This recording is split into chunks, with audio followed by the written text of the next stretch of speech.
soir, en direct sur la Chômage Télévision, Ahmed et son équipe vous accueillent sur le gazon. Bienvenue dans la seule émission qui parle ballon sans aucun filtre. Bienvenue dans le Kick Football Club. Bonsoir. Pour celles et ceux qui regardent en VOD, qui se posent la question, qui se disent pourquoi ils commencent l'émission en rigolant, c'est tout simplement pour la simple et unique raison que on a fait un faux départ. Voilà, pour cette première de 2024, on a fait un faux départ, on a lancé le stream, c'était totalement bugué, il n'y avait pas de son. Bon, maintenant c'est bon, on a du son, bienvenue tout le monde, installez-vous confortablement, je disais.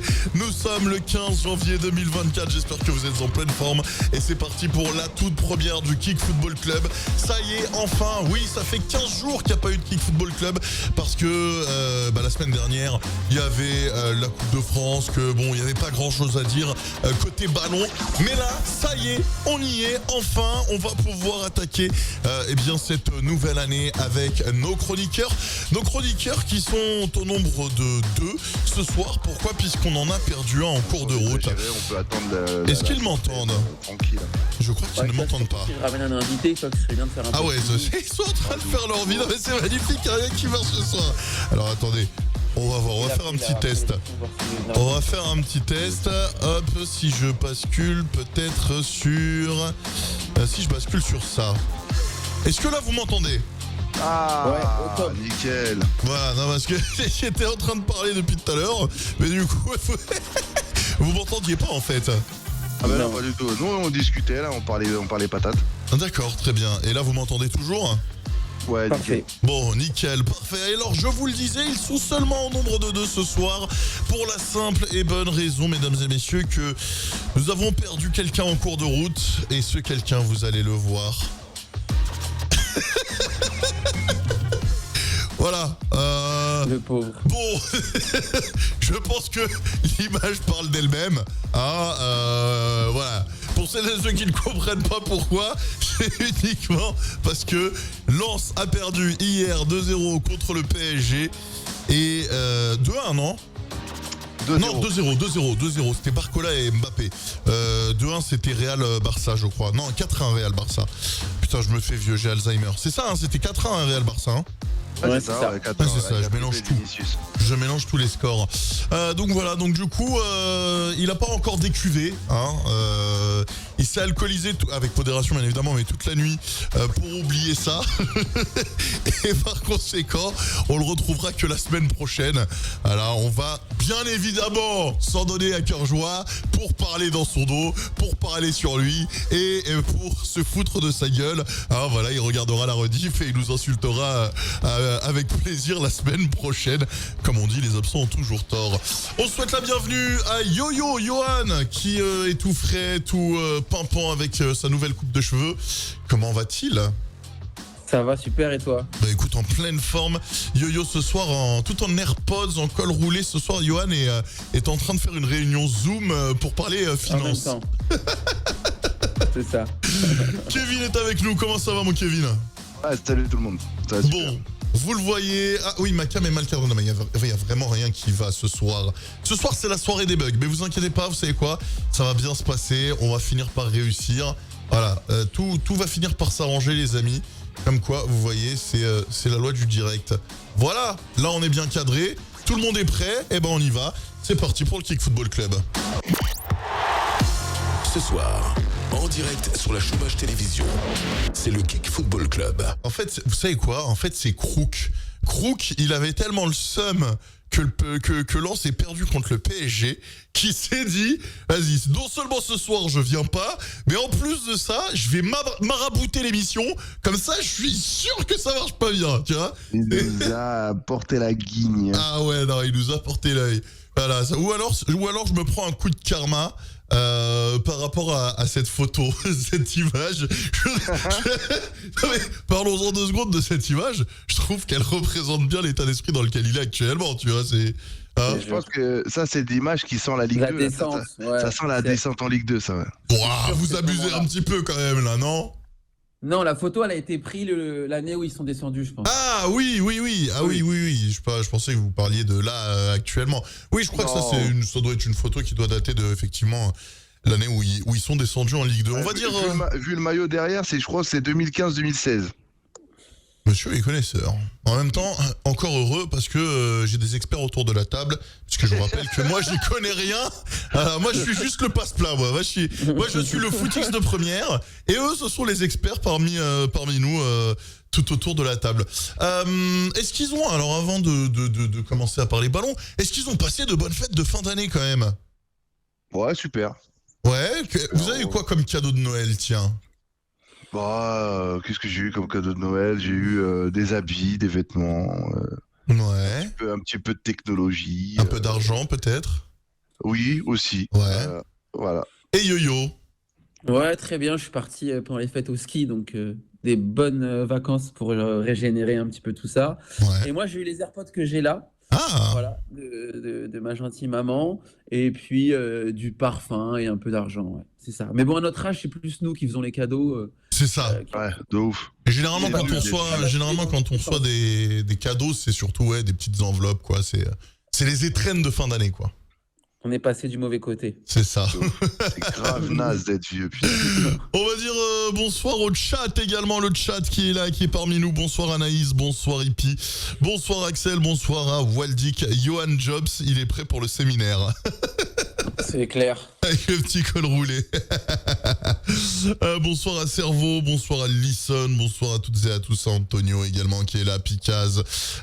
Bonsoir à Nico également, bonsoir Hippie, bonsoir Miko. Bonsoir, installez-vous confortablement. J'espère qu'en tout cas, vous avez passé une excellente journée. Alors messieurs, et d'ailleurs vous également dans le chat, vous allez découvrir la nouvelle version du KFC. Cette nouvelle version qui est constituée désormais de plusieurs séquences.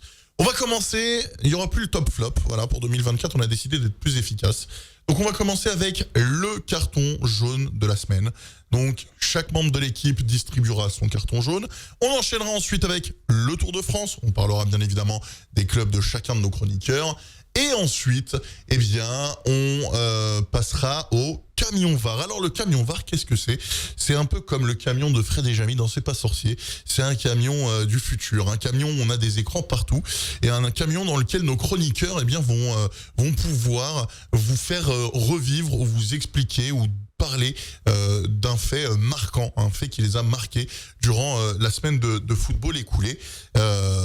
Ça peut être par exemple le match Real-Barça, ça peut être n'importe quoi, tout n'importe quoi, une actu qui est passée, le ballon d'or, bref, ils vous parleront de tout ce qui concerne la France, mais également le foot international. Donc voilà pour le programme de l'émission. Messieurs, j'ai envie de dire qu'on va commencer tout de suite par la première distribution de cartons jaunes. Est-ce que Kevin veut s'y atteler peut-être en premier? Allez, ouais. Moi, mon carton jaune, il est pour les médias qui s'empressent de sortir beaucoup d'exclusivités qui sont généralement démenties dans les 24-48 heures après, et notamment sur Kylian Mbappé.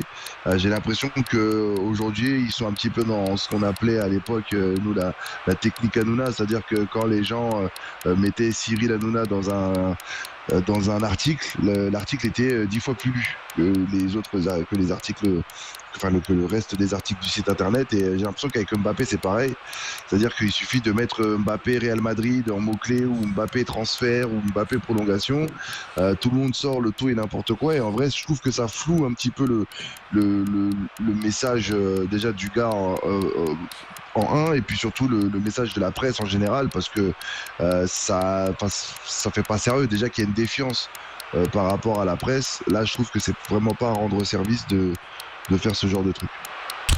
Parfait, merci beaucoup Kevin. Enfin, même avant la fin du chrono, hein, franchement, court, efficace, concis. On a fait de la radio.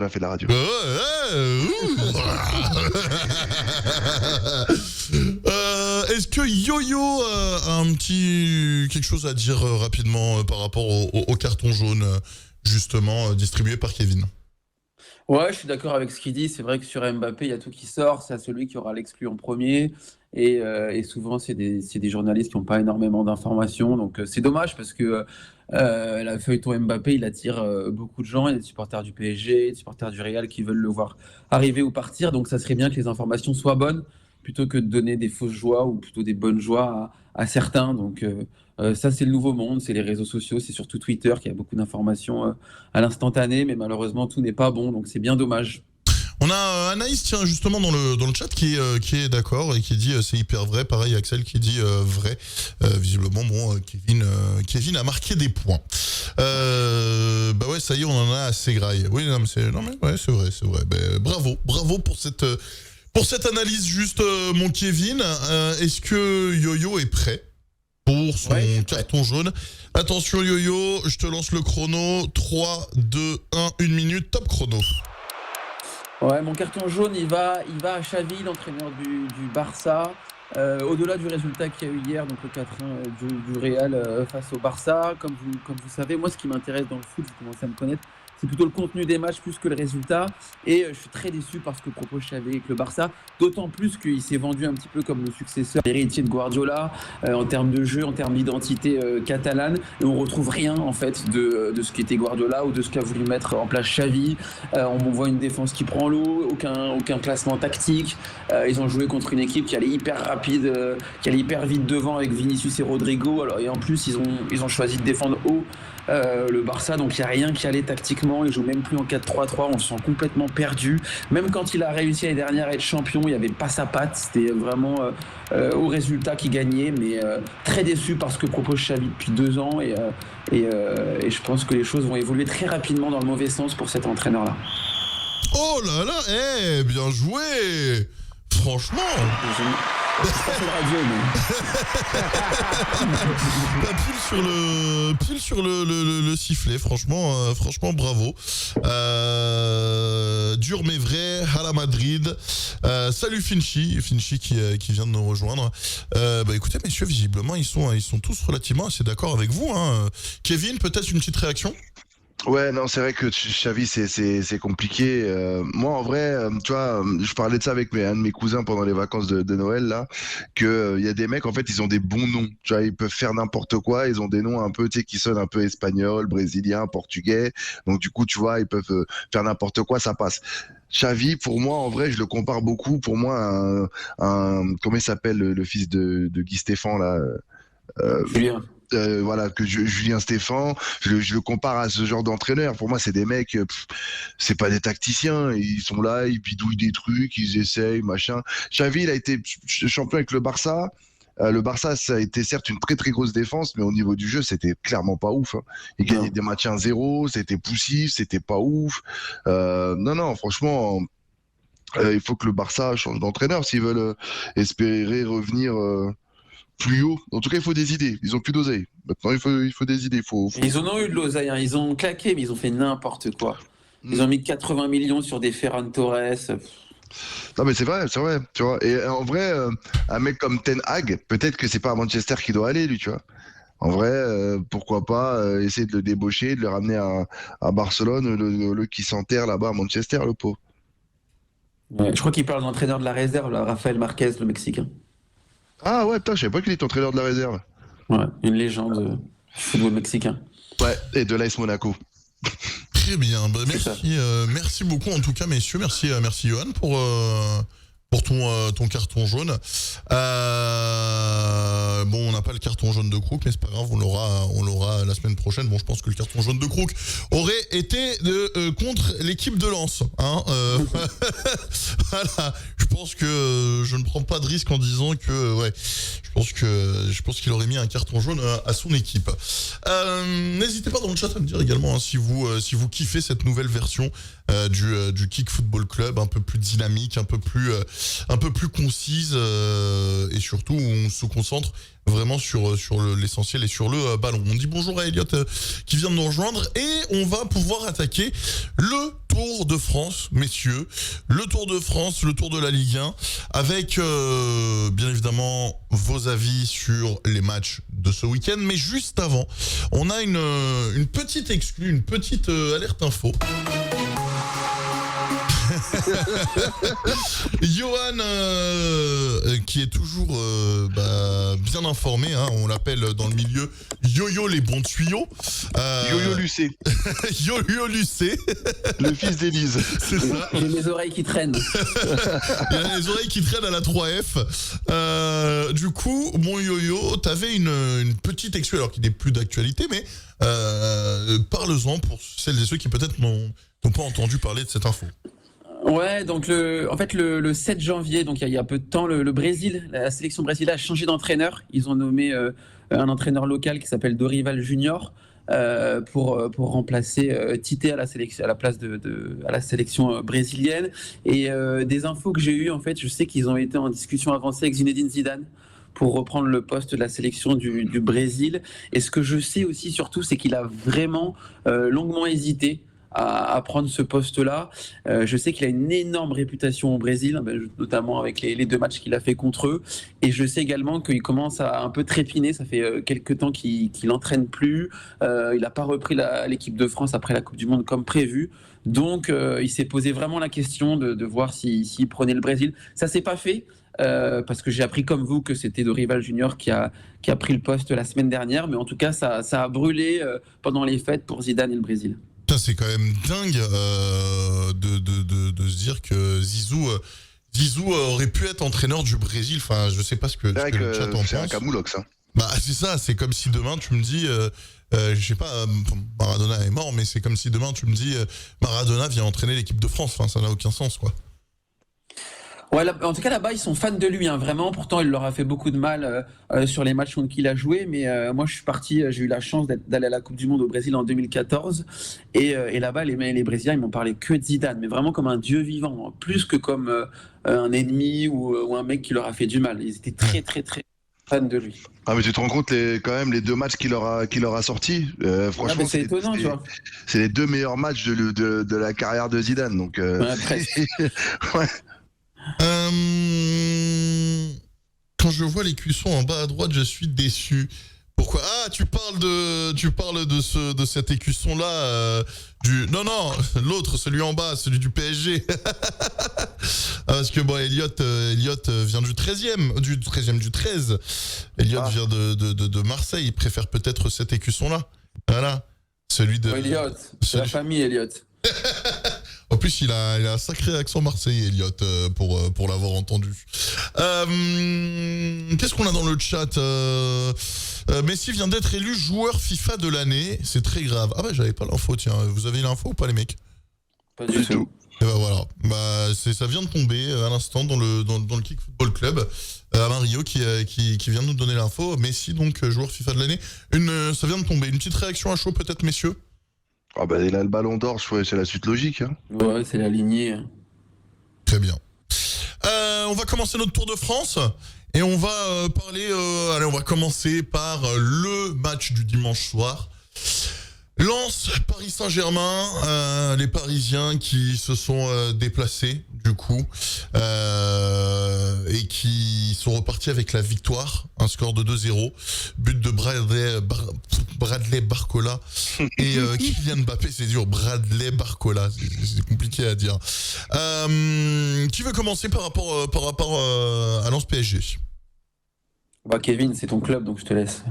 Allez, alors, ce match est très paradoxal parce que il y a eu 2-0, il y a eu, on va dire, de la possession, dès que tu regardes les stats, la possession, les passes et tout, Paris a dominé tous ces secteurs-là, mais dans le jeu, je trouve que déjà c'était très poussif. Vraiment extrêmement poussif.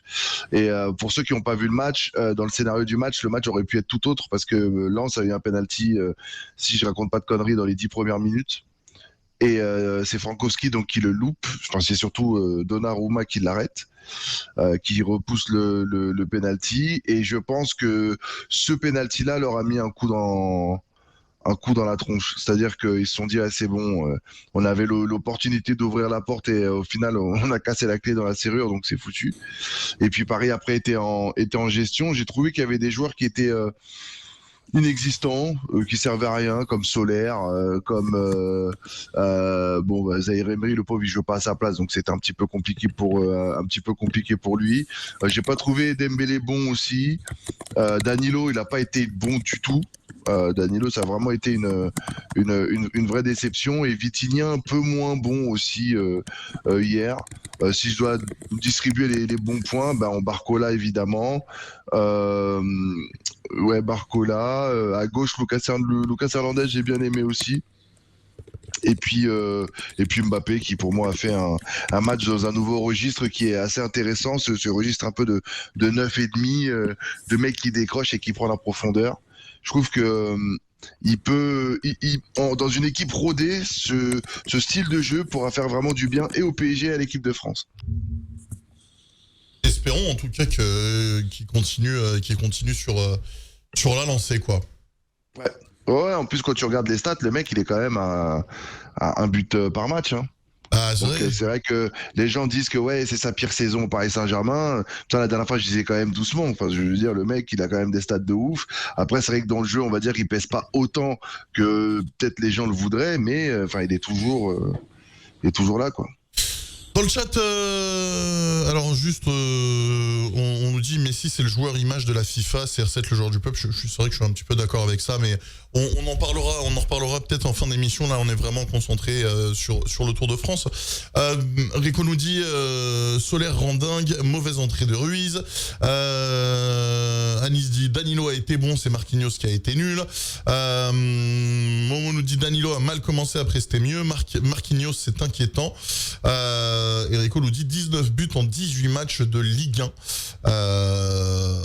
Kevin, est-ce qu'il y a des commentaires auxquels tu as envie de répondre, peut-être, notamment par rapport à Marquis, peut-être? Ouais, non, mais Marquinhos a été dégueulasse. Mais moi, je trouve que Danilo n'a pas été bon. C'est-à-dire que Danilo, il a été en retard sur plein d'occasions, notamment le penalty, c'est lui qui le cause. Tu sens qu'il n'y a pas du tout d'assurance derrière. Moi, en vrai, j'ai envie qu'il essaye le petit Beraldo. Je me dis, on n'a rien à perdre. En vrai, on a 8 points d'avance maintenant. Il faut qu'il le mette et puis que le mec il s'acclimate assez vite au football européen et au football français en l'occurrence, quoi.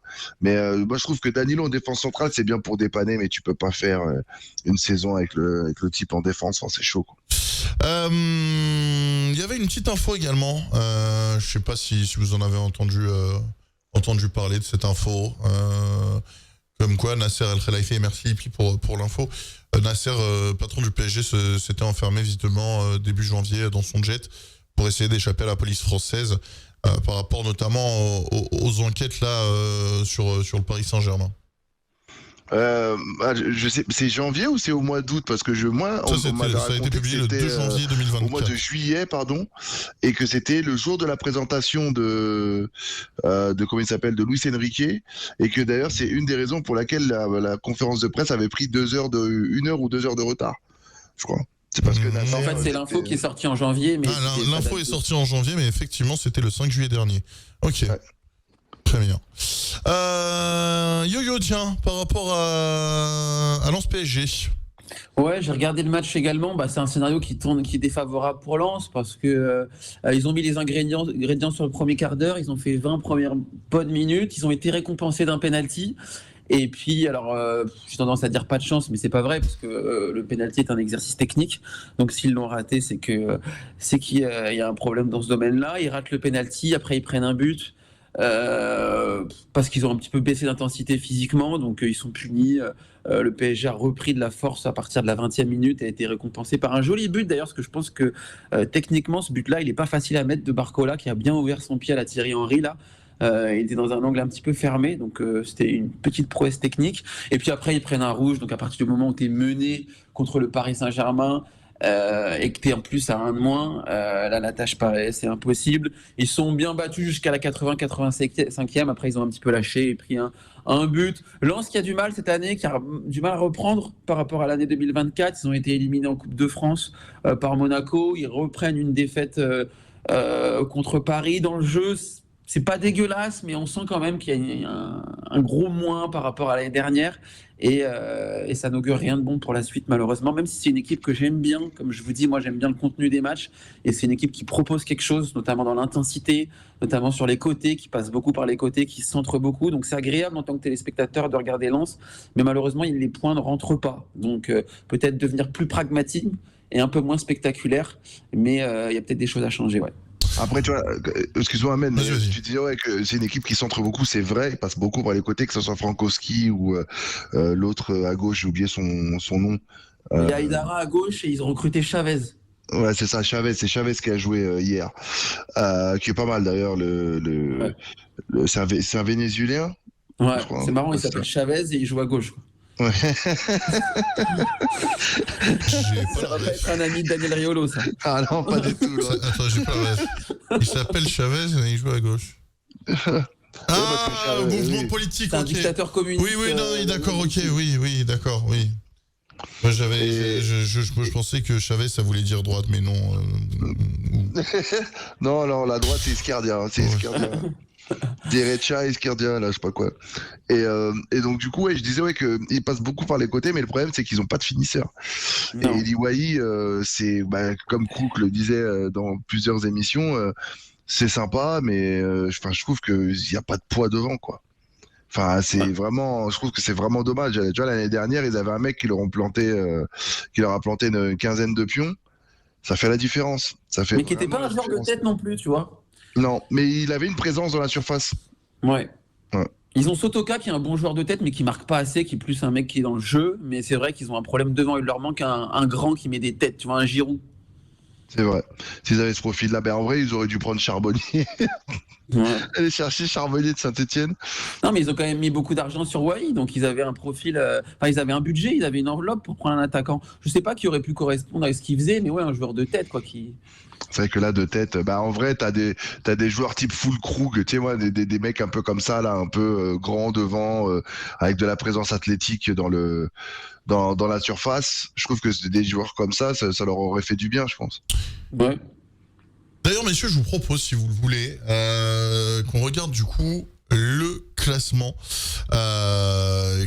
donc du Racing Club de Lens, histoire de voir où est-ce qu'il se situe, peut-être pour que celles et ceux qui n'ont pas suivi la 18e journée de Ligue 1 puissent le savoir. Mais voilà, le Racing Club de Lens, à l'heure actuelle, c'est 8e. Ils perdent une place. 8e avec 26 points. Donc c'est 18 matchs joués. 7 victoires, 5 nuls, 6 défaites, 21 buts marqués, 19 buts encaissés, donc un goal average de plus 2. Et sur les 5 derniers matchs, le RC Lens, c'est une victoire, un nul, une victoire, 2 défaites. Donc voilà, et Lens qui du coup reste toujours au coude à coude avec l'Olympique de Marseille. Putain, yo justement, l'OM. Qu'est-ce que t'as de beau à dire là sur cette 18e journée ? Ouais, on a ouvert la 18e journée en jouant vendredi contre Strasbourg. Donc, ce qu'il faut savoir pour remettre un petit peu les choses dans leur contexte, c'est qu'il y a énormément de joueurs marseillais qui sont à la CAN. Et on a en ce moment, avec les partants à la CAN plus les blessures, on a à peu près 11 joueurs professionnels. Et après, c'est que du centre de formation. Donc, il n'y a vraiment aucun banc de touche. Et j'en profite, on parlera de la Coupe d'Afrique tout à l'heure, hein, bien évidemment, puisque c'est aussi l'un des trucs du moment, hein. Ça a démarré samedi, je crois, hein, C'est ça. si je dis pas de bêtises. On reviendra sur les 2 premières journées. À l'heure actuelle, pour la petite info, 48e minute de jeu entre l'Algérie et l'Angola, 1-0 pour l'Algérie. Je te redonne la parole, Yo-Yo. Ouais, donc par rapport à la CAN et aux blessés, donc il n'y a que 11 joueurs professionnels. C'est vraiment pas une expression, c'est-à-dire que tous les autres qui sont sur le banc de touche sont du centre de formation et n'ont pas signé de contrat pro. Donc forcément, c'est un petit peu compliqué. On va pas chercher d'excuses. On est dans la continuité de ce qu'il y avait l'année dernière, c'est-à-dire qu'il y a, depuis que Gattuso est arrivé, il n'y a pas de fond de jeu.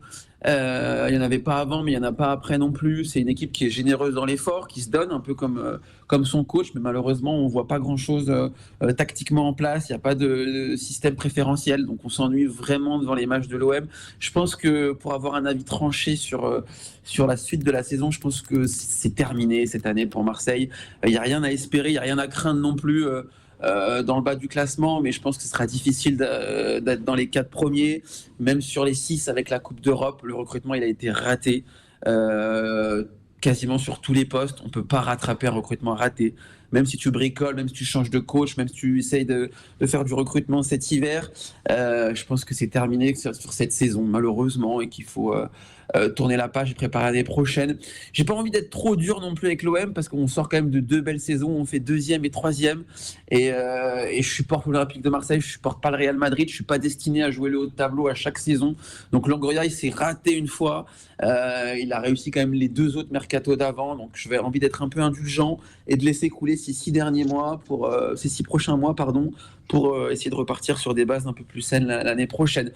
Maintenant, il y a des rumeurs qui sont en train de courir sur les dernières heures que j'ai vues à 20h, comme quoi Longoria il est sur le départ et ça pourrait même arriver avant la fin du mois de janvier.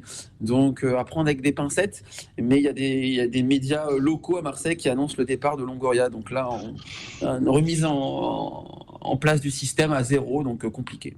Elliot dans le chat nous dit ouais mais Johan, en attendant le scénario est toujours le même qu'avec l'effectif complet. Tu marques en première mi-temps et en deuxième mi-temps tu ne joues plus et tu te manges un but catastrophique. Vivement la vente du club, il y en a marre. On a Anis qui dit le recrutement de l'OM cet hiver est cataclysmique et Momo qui dit terminé pour cette saison comme depuis plusieurs saisons. Faut arrêter de se contenter de ce que vous avez, c'est d'un niveau faible, il n'y a jamais rien à la fin, faut être plus exigeant. Mais tu vois, par exemple, Johan, tu disais ouais que tu supportes l'OM et pas le Real.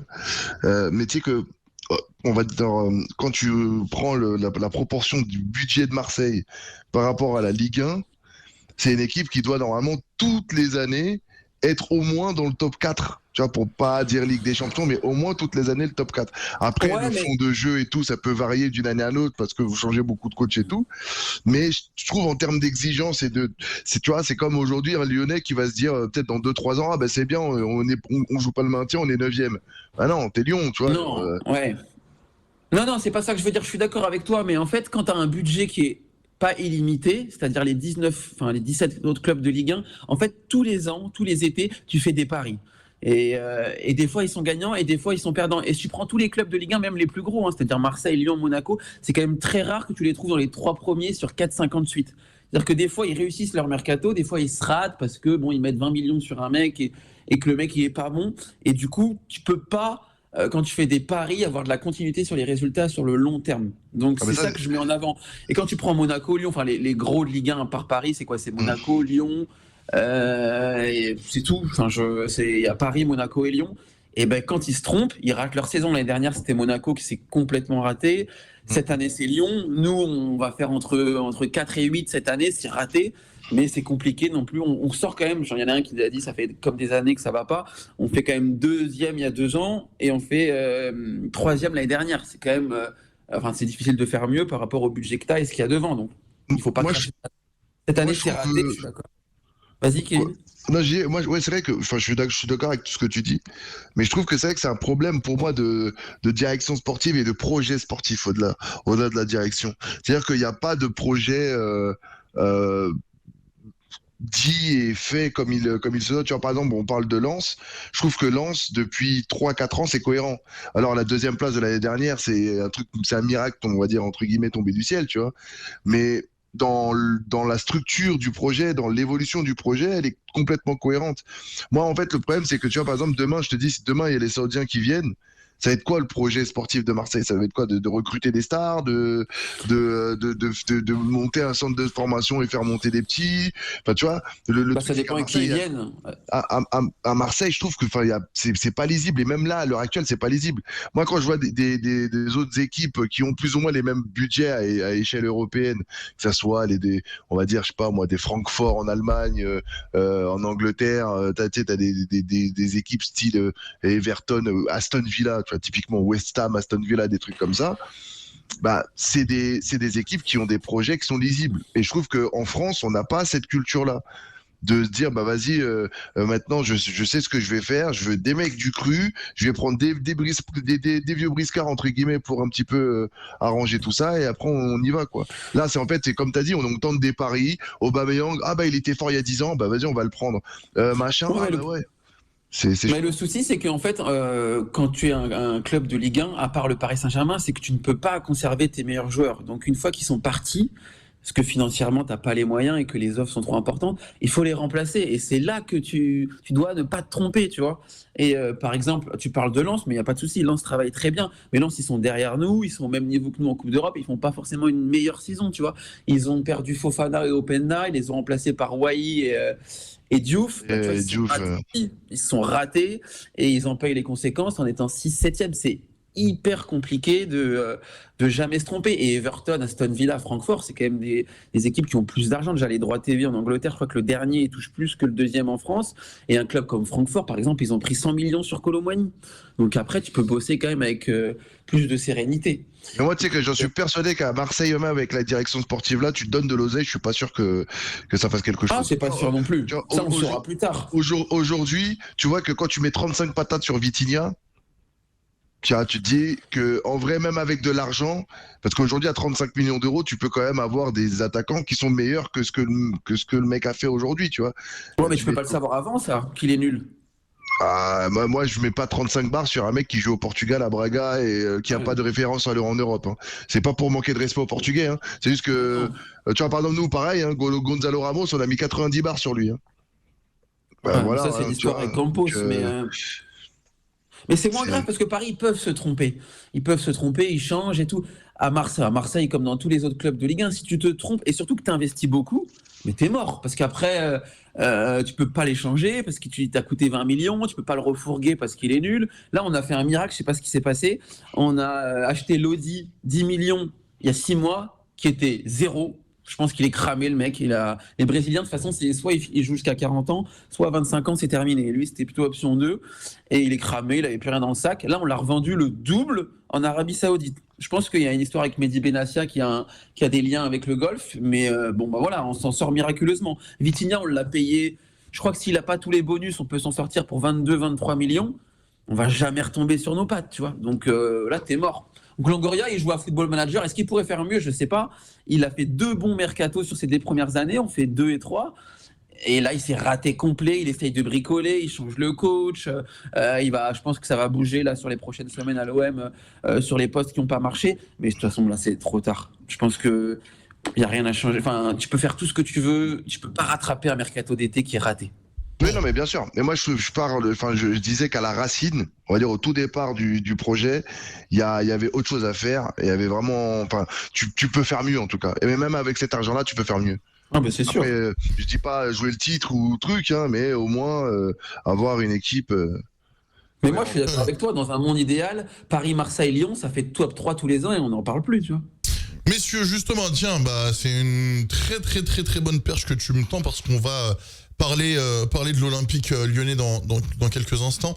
On va finir et on va clore le dossier Olympique de Marseille par quelques messages dans le chat. On a notamment Elliot qui dit par rapport à l'éthique qu'a l'OM, Kevin a raison, tu dois finir dans le top 3 tous les ans. Momo nous dit au Vélodrome ils perdent des points, ils sont à guichet fermé à chaque fois. C'est pas normal, moi je comprends pas l'OM, on recrute pas en Ligue 1 alors qu'ils ont les moyens et qu'ils attirent. On a Elliot qui dit le niveau de la Ligue 1 est catastrophique de toute manière, c'est pour ça que Marseille est en première partie de tableau. Quand je vois le niveau de l'OM, on est à la ramasse. Montpellier, tu te fais bouffer en deuxième mi-temps, et là Strasbourg, tu te fais manger aussi.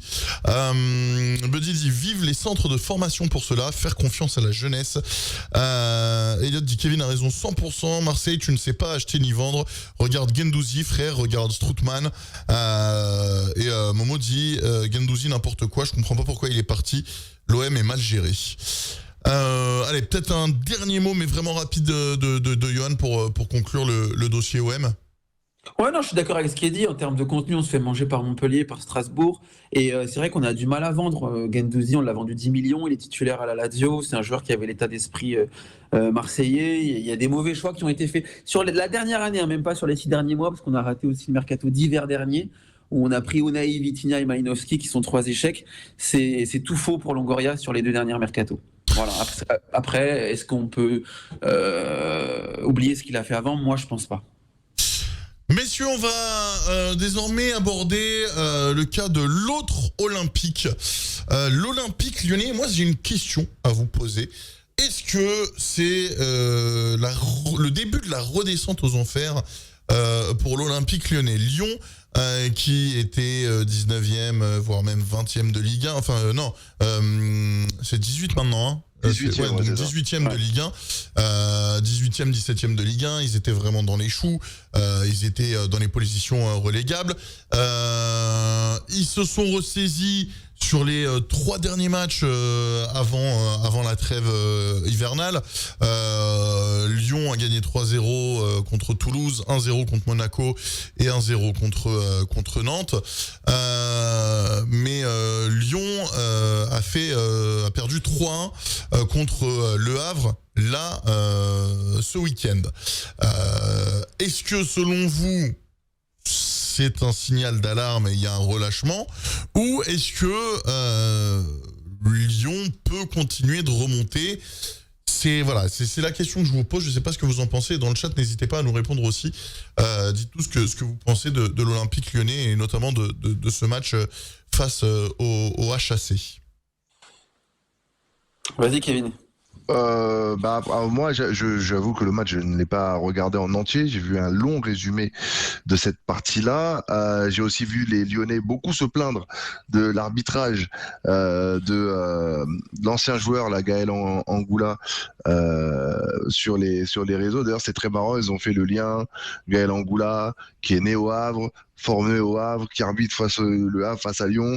Et comme il y a eu 2 expulsions, ça a un petit peu chouiné. On était sur le FC Ouin, mais ça n'empêche que il y a quand même eu 3-1 et que des expulsions ont eu lieu en fin de match. C'est pas ça vraiment qui ont eu un incident sur le résultat final.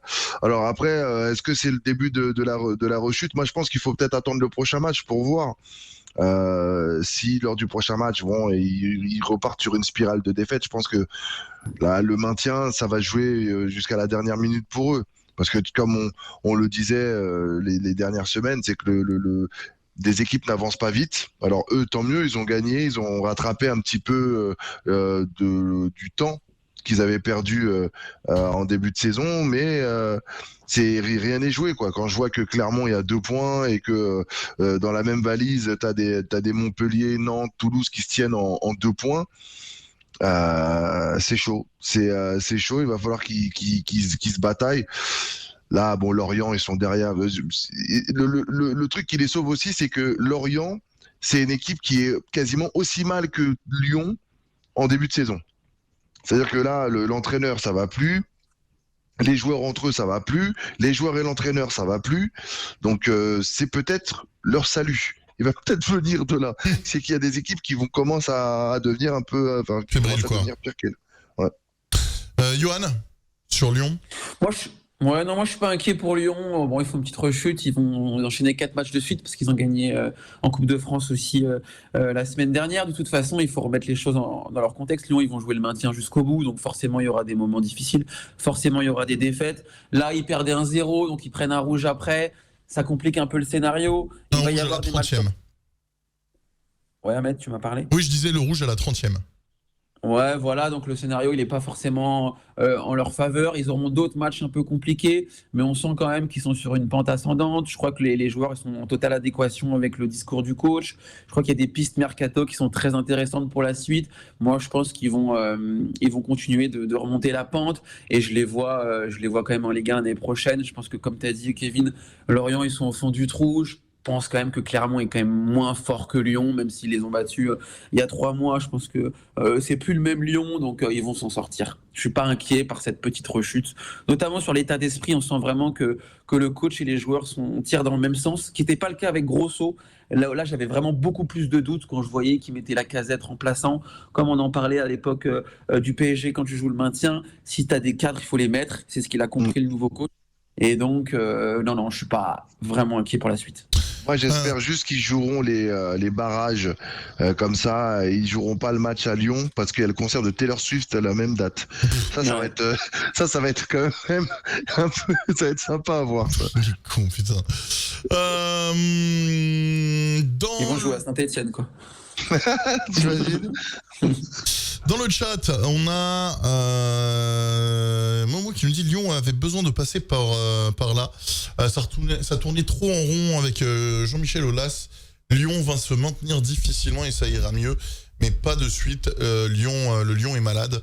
Elliot 13 nous dit les Lyonnais se font bouffer sur les coups de pied arrêtés, c'est triste. Le premier carton rouge sur les Lyonnais est sévère. Finchy nous dit Lorient, ça sent la Ligue 2 et tant mieux. Ils sont nuls avec un coach bidon et surcoté. Moi, je comprends vraiment pas pourquoi les gros clubs français n'arrivent plus à recruter en Ligue 1.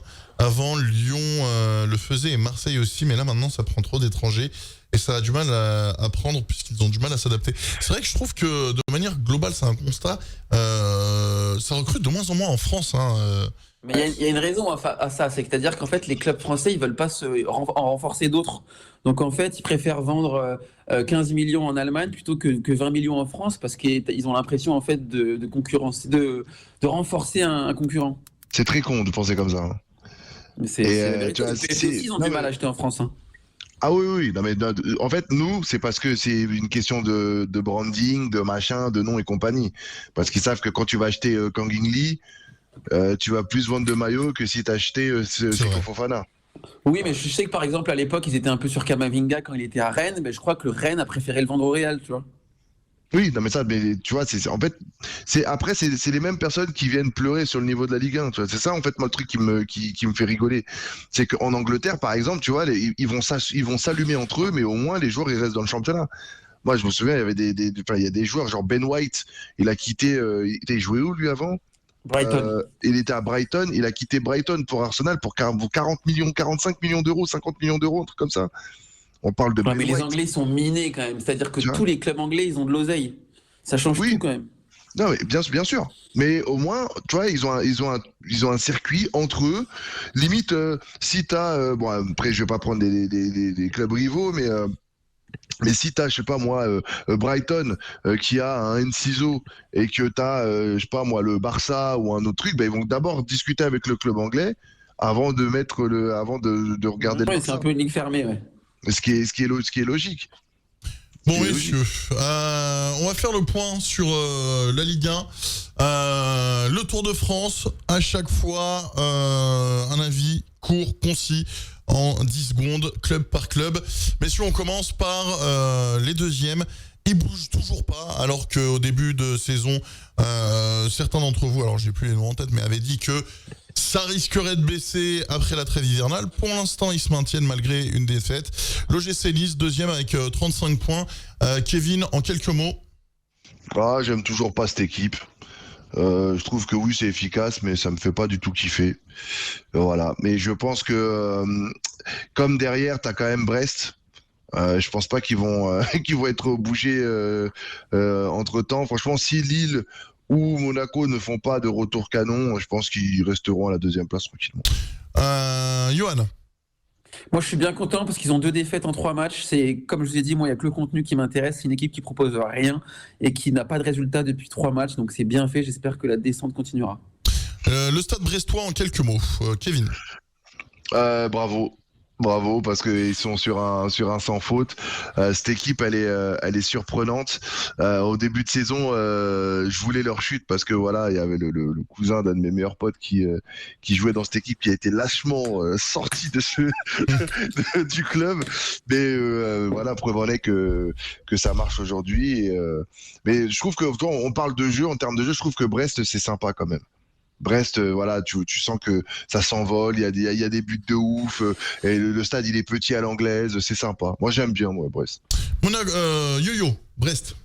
Ouais, Brest, c'est vraiment surprenant parce que le coach Eric Roy, c'est pas quelqu'un qui avait un gros CV, et pourtant ça envoie du jeu, ça va dans tous les sens, le danger il vient de partout, tout le monde marque, il y a des buteurs différents, voilà, il y a vraiment un spectacle agréable au stade de Brest, donc j'aime bien. C'est Elliot le Marseillais qui est dans notre chat, il y a des anciens Marseillais là-bas, il y a Eric Roy, il y a Magnetti qui est Marseillais et Madi Camara, donc une petite équipe sympa que j'aime bien. Allez, on va enchaîner, on va faire encore plus court. Monaco, Johan. Monaco, ça va mal en ce moment. Ils ont du mal à trouver la continuité de ce qu'ils avaient en début de saison. Ils sont un peu handicapés par l'absence à la CAN et surtout à la Coupe d'Asie. Donc, un moment faible pour eux en ce moment. Kevin. Club que j'ai pas envie de voir en haut. On continue avec le LOSC, Kevin. C'est une équipe assez surprenante. Je trouve que, comment il s'appelle? J'ai oublié le nom de leur entraîneur. C'est Fonseca? Ouais, Paul, ouais.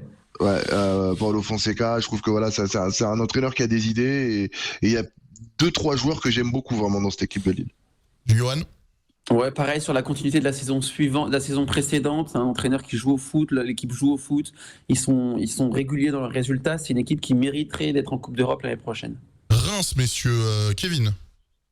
Un peu, ils sont remis un petit peu à l'endroit parce qu'avant la trêve, ils avaient fait 2 défaites de suite, si je me trompe pas. Exact. Je trouve que c'est une équipe qui est surprenante. Ils sont quand même partis gagner face à Monaco, ce qui n'est pas rien. Et ouais, pareil, on parle de mérite en Coupe d'Europe. Je trouve que Reims, au vu de la première partie de saison, mériterait franchement de jouer l'Europe d'ici la 34e journée. Johan. Ouais, l'Algérie vient de se faire égaliser. Stade de Reims, moi, c'est mon équipe coup de cœur de cette année. C'est vraiment l'équipe où je rate pas un match. Il y a du jeu, il y a des joueurs intéressants, il y a des pépites. Il y a les 2 Asiatiques là qui sont partis à la Coupe d'Asie, pardon. Il y a vraiment la plus belle équipe pour moi à voir cette année en Ligue 1. Si vous pouvez voir un match de Reims, faites-le parce que c'est un vrai kiff avec Brest. Strasbourg. Je sais pas quoi dire sur Strasbourg, hein, franchement. Ok, si tu sais pas quoi dire, on enchaîne voilà. avec Yo-Yo. Ouais, grosse remontada, Strasbourg qui jouait le maintien il y a un mois et ils ont enchaîné les bons résultats. J'ai l'impression que Patrick Vieira a réussi à mettre sa patte, donc très positif ce que fait Strasbourg avec une équipe très jeune. Je crois que la moyenne c'est 20 ans. Il y a Axel Lignot qui te dit je t'invite à Delaune, Johan. Oh. Ah ouais, je vais venir, je suis pas loin en plus. Je viens aussi, hein. C'est une heure de bagnole, hein, ça va, ça va. Pourquoi pas y aller et faire un Kick Football Club en direct de chez Axel, tiens. Allez hop, allez. Ça part. Et on finit par le numéro 10, on fait le top 10, on va pas faire le reste. Moins que vous ayez quelque chose à dire sur la deuxième partie de tableau, mais le Stade Rennais, Kevin. Alors ce club est une énigme, franchement, à part la Coupe de France 2019 qui gagne face au Paris Saint-Germain de manière un peu limite miraculeuse, je trouve que ce club est une énigme totale, c'est-à-dire qu'ils ont les moyens. Tu vois, par exemple, on parlait de clubs qui travaillaient bien, qui avaient des idées de recrutement. Je trouve que Rennes est ce genre de club-là. Tu vois, quand tu vas chercher des Blas, des Bourigeaud, des Lefebvre et tout, tu te dis, il y a une idée. Il y a un projet, mais ça prend pas. Et je sais pas, c'est peut-être l'ambiance, le vestiaire, les joueurs qui prennent pas le discours. J'ai pas les infos, mais c'est vrai que c'est une énigme ce club. Johan. Ouais, alors par rapport à l'actualité, j'ai l'impression qu'ils ont fait leur premier vrai match sérieux depuis que le coach a changé, Julien Stéphan. Donc je pense qu'ils vont faire une meilleure deuxième partie de saison et je les vois remonter au classement. Je pense que la place de 10e sera qu'un lointain souvenir dans quelques semaines. Très bien, merci beaucoup messieurs. On va attaquer la deuxième partie de l'émission, le camion VAR. C'est tout simplement les chroniqueurs qui rentrent dans le camion VAR et qui reviennent sur un fait, un événement, un match de football national ou européen ou international. Voilà, nouvelle séquence dans le Kick Football Club. On va voir ce que nos chroniqueurs ont retenu et ce qu'ils veulent partager avec vous. Et puis je vous rappelle également qu'on parlera de la Coupe d'Afrique en quelques mots, très rapidement, dans la deuxième partie du Kick Football Club. Tu veux passer à l'antenne pour réagir ? ça se passe sur le Discord de la Chômage Télévision. Tape !Discord dans le chat et mets-toi dans le vocal standard. Et n'oubliez pas que si vous avez envie de réagir, vous pouvez le faire directement sur Discord. Le camion VAR, en moins de 5 minutes, nos chroniqueurs partagent avec vous un match, un fait, un événement qui les ont marqués dans la semaine de football écoulée. Qui souhaite commencer entre Kevin et Johan? Vas-y, Kevin. Allez. Camion VAR, direction l'Italie, le pays où les voitures ont le même nom que les présentatrices de JT en France. Franchement, je trouve que le Milan AC a fait un gros match déjà dimanche dernier, et enfin hier surtout. Et c'est surtout les 3 Français qui marquent, c'est-à-dire Yacine Adli, Olivier Giroud et un exceptionnel but de notre ami Théo Hernandez. C'est franchement, je trouve que cette équipe est plaisante à voir. Je trouve qu'ils ont un peu loupé le début de saison, c'est ce qui les met un peu dedans par rapport au classement. Mais voilà, je trouve que déjà aussi, puis petite dédicace à Yacine Adli, un petit Villejuifois là qui a marqué, et voilà. Non, je voulais mettre ce match en exergue. Dans le chat, on a Axeligno qui nous dit gros respect à Will Steele, faudra en parler sérieusement un jour. On en parlera, pourquoi pas, on en parlera. On a également, on a le message de Émir Malte qui nous dit un avis sur l'avenir de Xavi. SVP, merci, on en a parlé. T'as raté le début, ouais. Ouais, on en a parlé lors du carton jaune. Tu pourras regarder le replay avec plaisir. Titinovic nous dit faut parler du classico sans saveur depuis la fin du duel Messi-Ronaldo en 1 minute. Vous savez quoi, on va faire déjà le camion VAR de Johan, et ensuite on refera un carton jaune sur ce sujet classico sans saveur, et ensuite on parlera de la Coupe d'Afrique. Yo-Yo, ton camion VAR.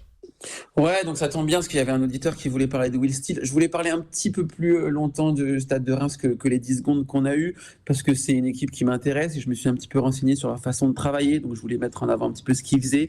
En fait, c'est une équipe donc avec le coach qui travaille surtout en Belgique, sur la cellule de recrutement, donc sur les Ito, sur les Teddy Thomas, c'est des joueurs qui sont reconnus dans le championnat belge et ils vont souvent piocher là-bas. Pour l'info, en fait, sur leur cellule de recrutement, c'est le fils du président en fait qui s'occupe du recrutement, et en fait le mec il est tellement bon, tellement bosseur qu'il veut pas trop qu'on parle de lui parce que c'est un peu le fils du président et tout, qu'il travaille tout seul dans l'anonymat. Donc, pour mettre en avant un petit peu ce que disait Kevin sur les clubs de Ligue 1 et la continuité, là, on a un vrai projet, on a une vraie cellule de recrutement qui va souvent dans les mêmes endroits, qui bosse bien, qui cherche les pépites. On a un club qui vend bien. Ces joueurs, je crois qu'ils ont vendu Cajuste au Napoli cet été une 20aine de millions d'euros. Ils ont vendu, alors je sais pas son nom, mais je vais l'appeler Étiquette au PSG, 45 millions. Il y a 2 ans. Donc on est vraiment sur un club qui travaille bien dans tous les secteurs, que ce soit sur le terrain, en dehors. Ils ont un coach qui joue au ballon, qui explique en plus devant les caméras ce qu'il fait, ce qu'il essaye de mettre en place, et c'est vraiment plaisant, quoi. Là, c'est tellement rare en plus. Voilà. Là, on a un bel exemple d'un club de Ligue 1 qui travaille bien. Et moi, vraiment, je suis pas du tout de Reims, je suis pas supporter de Reims de base, mais chaque week-end, je prends 1h30 pour voir ce club jouer, parce que ça joue, parce qu'il y a des idées, parce qu'il y a des pépites, et c'est vraiment un vrai plaisir. Voilà. Eh bien, merci. Oui, vas-y, Yo-Yo. Non, c'était mon coup de cœur, le Stade de Reims. Kevin, est-ce que tu veux rajouter quelque chose rapidement ? Non, je suis totalement d'accord avec ce que dit Yo-Yo. Je trouve que c'est un club qui travaille bien, et je savais pas que c'était le fils Caillot qui était directeur sportif. C'est directeur sportif ou juste recruteur ? Ouais, il s'occupe de la cellule recrutement, il est tout seul dedans, donc il fait un peu tout en même temps. Il y a un bel article de SoFoot dessus. Ok. Axel Lignot te dit Reims te remercie, Johan. Ouais, envoyez-moi du champagne. Du bon Moi aussi, j'ai un événement à fêter. Messieurs, on va refaire un petit carton jaune, tiens, rapidement sur les classicos sans saveur. Depuis que Messi et CR7 ne sont plus là. C'est faux, je suis pas d'accord. Eh ben justement, tu pourras en parler dans ton carton jaune. Kevin, 1 minute, attention, 3, 2, 1, c'est à toi. Alors, mon carton jaune, j'ai oublié de ce que je voulais... Classico sans saveur depuis qu'il n'y a plus Messi et Ronaldo, selon un mec du chat. Ah oui, pareil, je suis pas trop d'accord aussi avec ça. Je trouve que certes, les Espagnols sont très forts pour monter tout ce qui est football. C'est eux qui jouent la manita, les machins, tout ça, c'est des termes espagnols. Ils sont très très forts dans le marketing du football. Mais je trouve que on dit qu'il est sans saveur. Non, je trouve qu'il est beaucoup plus technique aujourd'hui et c'est beaucoup plus indécis dans la façon de voir les matchs. Aujourd'hui, tu viens voir le match parce que t'aimes l'affiche et que c'est pas parce que t'es fan d'un joueur ou d'un autre. Donc là aussi, la perception est complètement différente. Moi, je trouve qu'aujourd'hui, les classicos, je trouve qu'ils sont vraiment hyper indécis. Et c'est le truc qui me fait vraiment plaisir, moi. Très bien. Merci beaucoup, Kevin, pour ton avis. Sur le Classico sans saveur, donc depuis que CR7 et Messi ne sont plus là. Moi je suis d'accord un peu, heureusement que le Real 2024 a une équipe de monstres, sinon je sais pas. C'est Axel Igno qui nous a dit ça. Attention Johan, 3, 2, 1, top chrono. Ouais, Titinovic, t'es mon ami, mais je sais pas sur quoi tu te bases. Il y a eu 5 buts hier entre le Real et le Barça. Je crois que le Barça fait barre à 3-1 qui peut relancer le match. Sur le match de championnat, il y a 3-2 pour le Real. Le Barça mène 2-0. Le Real fait 2-2 et marque un but de fou à la dernière minute et gagne 3-2. Donc, scénario de fou. Je crois que le Real, ils ont 2 des 4-5 meilleurs joueurs du monde entre Vinicius et Jude Bellingham. Donc non, je suis pas d'accord. Le spectacle est toujours là. Il y a des buts, il y a du suspense. Je pense que le Real, il doit être la 2e, 3e meilleure équipe du monde. Le Barça est un peu moins, mais ça fait quand même des matchs à spectacle. Donc moi, je prends toujours autant de plaisir à voir ce match-là. Alors il y a un peu moins de grands noms, mais en tout cas, il y a des buts, il y a des actions et il se passe des choses. Très bien. Ouais. Putain, vous avez tous, messieurs, vous avez été très efficaces. Il n'y en a aucun qui est allé jusqu'au bout du chrono. Ouais, c'est propre. Alors, nous, on est là. On débite. On met pas de tâche sur la nappe. Du coup, messieurs, on va parler de la Coupe d'Afrique en quelques mots, parce qu'après, je vais devoir vous libérer. En quelques mots, la Coupe d'Afrique. Kevin, tu portes le magnifique maillot du Cameroun. Je te laisse prendre la parole. Alors, Coupe d'Afrique qui a commencé donc samedi soir avec le pays hôte, la Côte d'Ivoire, qui s'est imposé 2-0 face à la Guinée, si je raconte pas de conneries. Je crois que c'est la Guinée équatoriale, le Sénégal, pardon, la Côte d'Ivoire. Je trouve que c'est une CAN qui commence tranquillement. Il n'y a pas forcément de gros événements, de gros trucs. Tout à l'heure, il y a eu le Sénégal qui s'est baladé face à la Gambie 3-0. Je trouve que le Sénégal, ils ont une équipe de tarés. Vraiment, c'est une équipe, je pense, elle a, on va dire, de grandes chances de repartir avec le trophée qu'elle a posé sur la table. Tu sais, on dirait les gens qui ramènent leur bouteille mais qui repartent avec. Et puis oui, pour vous dire un petit mot du Cameroun, on a joué tout à l'heure à 18h, c'était nul. Vraiment. Cameroun. Voilà, c'était vraiment dégueulasse. C'est-à-dire que vraiment... Les lions indomptables n'étaient pas vraiment... Ils ont été domptés, quoi. Ah non, c'était ça. Les gens, s'y étaient des chats, hein. Mais ce n'était pas des lions, hein. Ah, c'est vraiment une défense, frère. Genre Harold Moukoudi, ancien joueur de Saint-Etienne, je crois qu'il doit jouer en Grèce, je crois, un truc comme ça. Le mec est un catcheur, quoi. C'est balle au pied, c'est catastrophique. Il est là, il met que des coups. Juste pour vous donner un petit peu une idée, le playmaker du Cameroun aujourd'hui, c'est Georges-Kevin Nkoudou. Voilà. Oula. Ancien Marseillais, ça. Ancien Marseillais, je sais même pas où il joue d'ailleurs. Nkoudou, je crois qu'il doit être en Arabie Saoudite. C'est vraiment, on a deux de nos meilleurs joueurs sont blessés, Mbeumo et Aboubacar, donc maintenant on bricole, quoi. On bricole et puis voilà. Mais autre petit fait marquant, c'est la victoire du Cap-Vert face au Ghana, 2-1 dans les dernières secondes. Petite dédicace d'ailleurs au petit frère de mon pote Christopher Willy, qui a fait partie du 11 entrant, et une autre petite dédicace à un cousin d'un de mes potes d'enfance, Franck Magri, qui a marqué pour le Cameroun, la grosse fierté. Donc voilà, bisous à vous les gars. En parlant de ça d'ailleurs, les Fennecs, là pour l'instant, ils volent pas très haut, hein. Un partout face à l'Angola. 82e minute de jeu.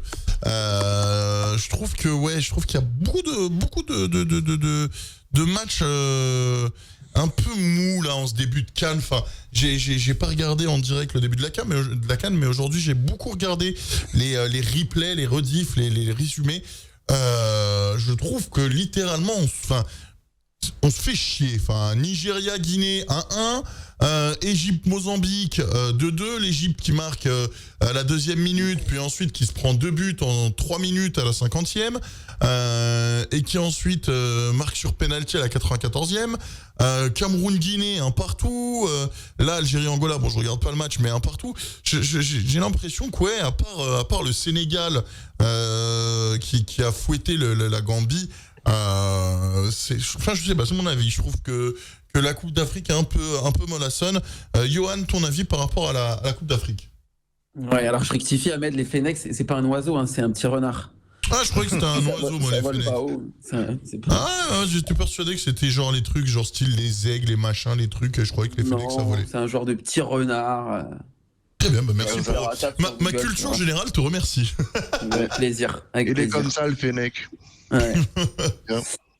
Et non, alors après il faut prendre des pincettes. Enfin, je suis un peu d'accord avec ce que tu dis, mais à prendre avec des pincettes parce qu'en fait tous les débuts de tournoi, que ce soit Euro, Coupe du Monde, CAN, peu importe, c'est toujours un peu poussif parce que les équipes n'ont pas envie de perdre, donc sont un peu frileuses. Donc on n'obtient jamais des matchs flamboyants sur les premiers matchs d'entrée en compétition. Après, j'ai entendu que le match de 15h est souvent très compliqué à jouer parce qu'il est très humide et très chaud. Donc forcément pour le spectacle, c'est pas évident. Moi je suis tombé, alors j'ai pas tout regardé, mais j'ai regardé un beau Égypte. Alors j'ai plus l'adversaire. Mozambique 2-2. La deuxième mi-temps était superbe. Voilà, des actions. Ça va dans les deux sens. L'Égypte qui ouvre le score, après le Mozambique qui en met 2, égalisation de l'Égypte. C'était un beau match, donc. J'ai regardé le replay. Moi, je trouve que. Bah après, oui, toi, tu trouves que c'est un beau match. Mais moi, c'est normal. J'ai le côté égyptien qui fait que je trouve que c'est un match dégueulasse. Voilà. Oui, voilà, je suis neutre. Donc, par rapport au spectacle, il se passe quelque chose, quoi. Ouais, mais bon, t'es quand même en face d'une équipe qui a 7 étoiles sur le maillot, septuple championne d'Afrique. Avec tout le respect que j'ai pour le Mozambique, tu me fais Égypte-Sénégal, Égypte-Cameroun, Égypte-Côte d'Ivoire. Bon, je dis ok, vas-y, ouais, d'accord. Bon, Égypte-Mozambique. Ouais, c'est vrai, mais attention au début de compétition. Je sais que tous les deux, vous êtes déçus par rapport à l'entrée en liste de vos deux pays, mais les premiers matchs, c'est toujours un peu compliqué. Je me rappelle le Sénégal sur la compétition où ils gagnent il y a 2 ans. Leur premier match, ouais. Ils gagnent 1-0 à la 96e sur penalty contre, je sais, une équipe inconnue. Un penalty très généreux d'ailleurs. Ouais, très généreux. Ça m'a arrangé parce que j'avais misé le Sénégal. mais ouais, il faut prendre ça avec des pincettes. Après, il faut pas se laisser avoir aussi par la caméra, par le tribune, parce que tu as l'impression que quand la caméra elle est loin, que le stade il est vide, que le match il est nul, mais ça n'a rien à voir en fait. Donc voilà, restons tranquilles par rapport à ça. Ouais, de ouf. Très bien. Allez, un petit tour de table par rapport au match là qui arrive demain. Tunisie-Namibie, vous voyez qui gagner? Ouais, si la Tunisie elle gagne pas là, c'est qu'il y a un problème quand même. Frérot, c'est la Tunisie. Et quand même. C'est la Tunisie. Franchement, ça, c'est la Tunisie, frérot. Voilà. Non, je me dis que la Tunisie, elle reste quand même sur un mondial intéressant. Bah oui, c'est un grand d'Afrique quand même. C'est quand même une équipe qui a fait de belles choses à la Coupe du Monde. Frérot, elle s'est qualifiée plutôt facilement à la Coupe d'Afrique. J'ai envie de dire que voilà, les 3 points contre la Namibie, c'est pas non plus. Ah ouais, mais ils ont 1 ou 2 étoiles dans la Tunisie. C'est quand même un grand pays. Une seule. Moi, j'ai envie à la maison. Contre le Maroc 2-1. J'ai envie de te dire qu'en tant que, parce que je suis moitié tunisien, moitié égyptien, en tant que tunisien donc. Et t'en as gagné des cannes, toi. Connaissant le niveau des aigles de Carthage, enfin surtout leur capacité à produire du long contenu, frérot. Moi c'est simple. À chaque fois que tous les Tunisiens sont comme ça. À chaque fois que la Tunisie joue en compétition officielle, on n'est jamais serein, frérot. Les Marocains, ils sont sereins, ils ont confiance en leur équipe. Les Algériens, ils sont sereins, ils ont confiance en leur équipe. Nous, les Tunisiens, on n'a jamais confiance en notre équipe. Ah, mais les Algériens, ils vont jouer le Brésil, ils vont te dire, ils vont gagner. Ah, c'est exagéré, tu vois. Il n'y a pas de tempéré. Ils se tempèrent pas. Ils ont joué contre l'Allemagne en 2014. Ils en parlent encore. C'est vrai. Ils ont résisté contre l'Allemagne, ils ont failli les battre. Donc, frère. Tu sais que moi, moi, j'ai plus de force. Hein. C'est les Marseillais de l'Afrique. Ah ouais, non, mais je comprends pourquoi vous êtes comme ça là-bas, je te jure. Hein. Et parlons un petit peu tiens, du Maroc. Est-ce que le Maroc peut être potentiellement le winner de la CAN? Parce que bon, Maroc demi-finaliste de Coupe du Monde. Hein. Bah, ils arrivent avec une grosse étiquette en tout cas. Ah ouais. Ouais. Je pense qu'ils sont attendus au tournant demain. Hein. Ah mais là, Regragui, il a essayé de la couper au ciseau, l'étiquette, parce qu'il veut absolument pas mettre de la pression à ses joueurs. Il a cité tous les pays d'Afrique, sauf le Maroc en tant que favori. C'est demain le Maroc? Ouais, c'est demain 18h. Non, mercredi 18h. Demain, c'est alors mercredi 18h, oui. Ouais, Ok, on va regarder ça. Maroc est dans la poule du Congo, d'ailleurs. Et justement, RDC contre Zambie, puisque Kevin est également trinational, il est franco-camerounais.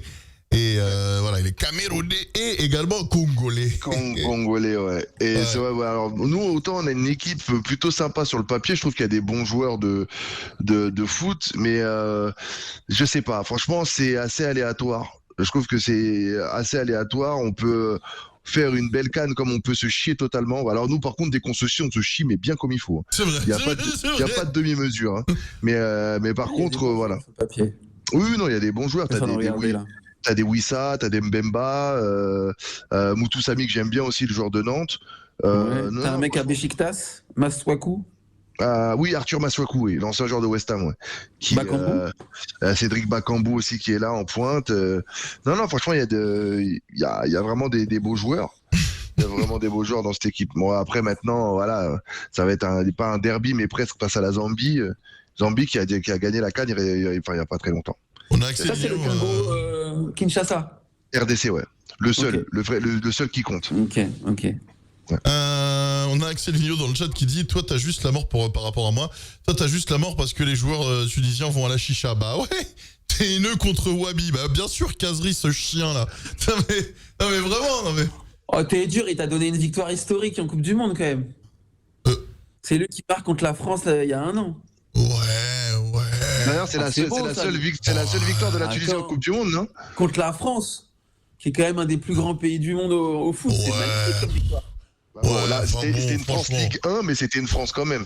Oui, voilà, c'est ça, frère. Je peux dire que si c'était l'Algérie, le match, on en aurait parlé pendant 300 ans. Hein. Ouais, mais frérot, en fait, après, avec tout l'amour que j'ai pour mes frères algériens, mais nous les Tunisiens, frérot, on n'est pas comme ça. C'est-à-dire que nous les Tunisiens... Humble. Non, mais c'est même pas une question d'être humble ou pas humble. C'est juste que nous, les Tunisiens, frérot, ok, c'est très bien. Ouais, t'as gagné contre la France en Coupe du Monde, super. Mais on s'en bat les couilles. Nous, ce qu'on veut, c'est gagner des trophées. Tu vois, on s'en bat les couilles de gagner des matchs. Voilà, non, nous, ce qu'on veut, c'est des vrais. Et surtout, ce qu'on veut en tant que Tunisien, on veut de la constance. Voilà, c'est ça qu'on veut. Parce qu'on a une équipe qui est pas constante. Enfin, on a une équipe qui est capable justement d'aller mettre des buts à l'équipe de France, mais qui derrière, frérot, contre des équipes sans offense, mais des équipes du bas de tableau de la FIFA sont pas capables de gagner, quoi. Ouais, mais c'est ce que je disais lors du dernier Kick Football Club, c'est que la CAN, c'est hyper compliqué à prédire. Tu peux pas, ça veut dire qu'il y a des équipes où tu vas te voir et tout, tu vas dire Al Ghana, il y a les frères Rayou, il y a machin, il y a Thomas Partey et compagnie, face au Cap Vert. Voilà, Mohamed Koudous et compagnie, tu te dis allez, vas-y, face au Cap Vert, ça va être une affaire dans le sac. Au final, ils perdent le match. Mali, Afrique du Sud, Mali, non? Apparemment, l'Afrique du Sud, ils ont une belle génération, mais j'ai pas du tout suivi. Mais dans les médias, ils disent qu'ils ont une belle équipe. Ah ouais, bah franchement, je passe un peu à côté. Je sais qu'ils ont leur club, je crois, c'est les Orlando Pirates là, qui est pas mal en Ligue des Champions africaine, mais. Je sais pas s'il y a des joueurs qui jouent en Europe. Je sais pas non plus.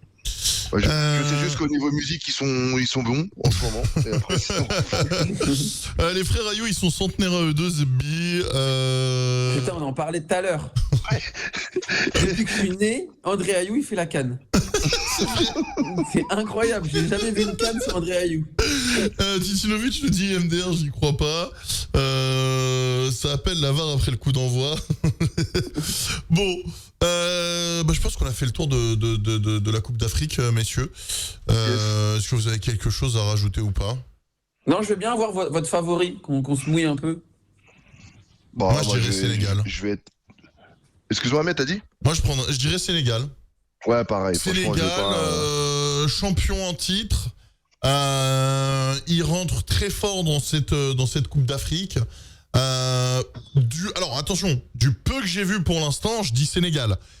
J'attends de voir le match du Maroc. Ok.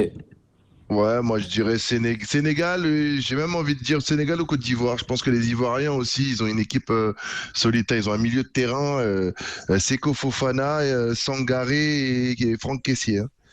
Après, c'est solide. Hein. Ah, c'est très solide. Hein. Après, moi je pense qu'on peut aussi faire attention au Cameroun.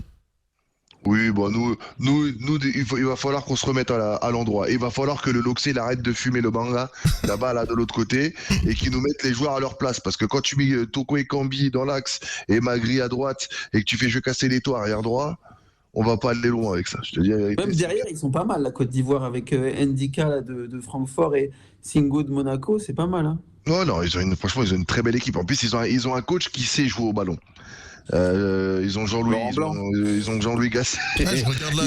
Non mais tu vois, je regarde là le banc du Cameroun. Bon, il y a quand même des choses. Hein. Il y a quand même du monde. Hein. Ouais, mais c'est éclaté. C'est pas. Franchement, moi je te dis, si on arrive au bout, c'est que vraiment c'est que le groupe il a bien vécu et tu vois souvent quand t'es dans. Ça compte ça. Voilà, quand t'es dans un groupe qui vit bien et que il y a une émulsion collective, mais c'est ce qui s'est passé en 2017 quand on a gagné la Coupe d'Afrique. On n'avait pas du tout une équipe calibrée pour gagner cette compétition-là. Mais tu gagnes la Coupe d'Afrique en battant le Ghana, le Sénégal et l'Égypte. Donc voilà. Moi je me souviens notamment du match contre l'Égypte. C'est pour ça que je te dis Cameroun. En fait, Cameroun, j'ai l'impression qu'il marche à l'orgueil. Oui, on est des gens déjà hyper fiers en vrai. Hein. Bon, on met peut-être pas des drapeaux partout, mais on est des gens hyper fiers et pas trop humbles. Parce que les Camerounais, on parle beaucoup. Ouais, oui, c'est vrai, oui. C'est vrai. Les Camerounais aiment bien me prouver quoi. Ça m'a pas choqué, moi. Ah ouais?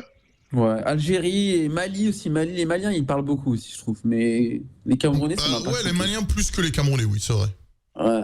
Les Maliens, ils sont très fiers. Ouais, les Maliens, Oui. Kevin, Gundo. C'est vrai, oui. C'est vrai. Gundo, qui était une nana qui était dans notre groupe d'ultra du PSG. C'est vrai qu'elle elle aime beaucoup parler de... C'est vrai, oui. C'est vrai, oui. Et pourtant, elle restait quand même relativement discrète. Donc, j'ose pas imaginer les Maliens vraiment à fond. Donc, c'est en intraveineuse, hein. Ouais, je te jure. Les prouveurs originels, les Maliens. C'est Axelinho qui nous dit ça dans le chat. Bon, eh bien, merci beaucoup, messieurs. Est-ce que vous avez un dernier petit truc à rajouter ou est-ce qu'on a fait le tour de la planète football? Non, moi, j'ai un dernier truc à rajouter, juste un petit hommage. Franz Beckenbauer qui est mort. Ah oui. Je sais qu'on a beaucoup de jeunes qui nous écoutent qui connaissent pas forcément. C'était un très grand défenseur. Il est réputé pour être le plus grand défenseur de l'histoire du foot. Après Ramos. Qui a fait. Mais il y a un débat justement sur les meilleurs défenseurs du monde. Donc moi, j'ai pas connu Beckenbauer, donc je peux pas juger. Mais en tout cas, il a eu la réputation d'être un libéraux hors pair. C'est un des trois à avoir gagné la Coupe du Monde en tant que joueur et en tant qu'entraîneur. Ils sont trois. Il y a Beckenbauer, il y a Zagallo qui est également décédé il y a peu de temps et Didier Deschamps. Donc voilà, une légende du foot qui est partie. Donc hommage aux grands de notre sport. Merci beaucoup, Yo-Yo. C'est vrai que on n'en a pas parlé, mais bien évidemment. Kaiser. Exactement. Merci et paix à son âme. Messieurs, merci d'avoir été présents ce soir. Merci à toi. Merci à toi. Merci à Crooklyn d'avoir été présent ce soir. Je suis polo. Ouais, le PSG, c'est le PSG, c'est vraiment de la merde, là. Je fais les courses à Chopi, les gars.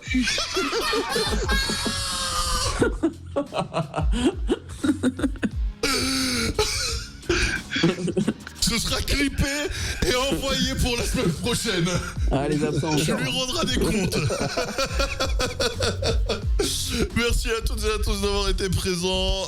Comme d'habitude, le replay sera disponible dans les prochains jours directement sur la chaîne YouTube Ahmed LND 2.0. Merci infiniment au chat d'avoir participé, peu importe la plateforme. On cut, on se retrouve dans quelques minutes sur Kick pour la nocturne. Et puis le Kick Football Club reviendra du coup la semaine prochaine avec Crooklyn, on l'espère. Bisous, semaine de Coupe de France. Exactement, bonne soirée. Ciao, ciao. Allez, ciao, ciao, merci d'avoir été présent.